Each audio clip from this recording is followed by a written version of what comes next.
Some experts believe while North Korea appears to have tested a solid fuel engine for launching ICBMs, the regime is unlikely to go ahead and launch such missiles in the near future. They also add Pyeongyang and Washington may not hold talks anytime soon. Jung-hee shares with us the analysis. Well into the final month of 2019, and with the end of the year just around the corner, Pyongyang continues to test Washington's limits. On Saturday, North Korea's ambassador to the UN, Kim Sung, threatened an end to the nuclear negotiations, saying denuclearization is already off the table. The remark was followed shortly by what North Korea called a very important test, widely seen to be of a solid-fuel ICBM engine. Considering the limits of liquid fuel missiles, which need time to be fueled and therefore can be detected prior to an actual launch, North Korea has always seen a need for solid fuel missiles. Therefore, what they call a new and strategic test is highly likely to be a solid fuel ICBM engine.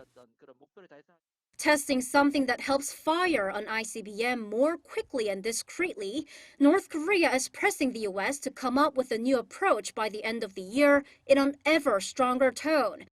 But experts think the North won't go as far as to actually fire ICBMs, as that could completely destroy its dialogue opportunity with the U.S. Kim Jong-un is going to have to show a little bit of patience and restraint when it comes to this deadline. He could test an intermediate-range ballistic missile. He could launch a satellite.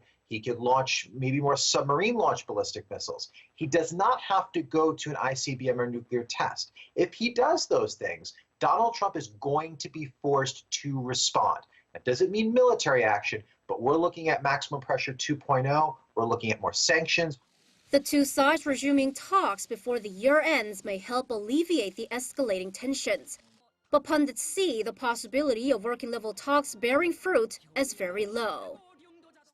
We're hearing that the U.S. Special Representative for North Korea, Stephen Biegun, might visit South Korea, so we can't rule out the possibility of a dramatic meeting between the North and the U.S. taking place at Panmunjom. But because the two sides haven't been making progress, I think it's difficult for them to hold any practical working-level talks. Over the weekend, the presidents of South Korea and the U.S. spoke on the phone. According to Seoul's presidential office, the talks were held at Washington's request and were focused on the North Korean nuclear issue. That's a call for South Korea to play a role in the months-long stalled negotiations.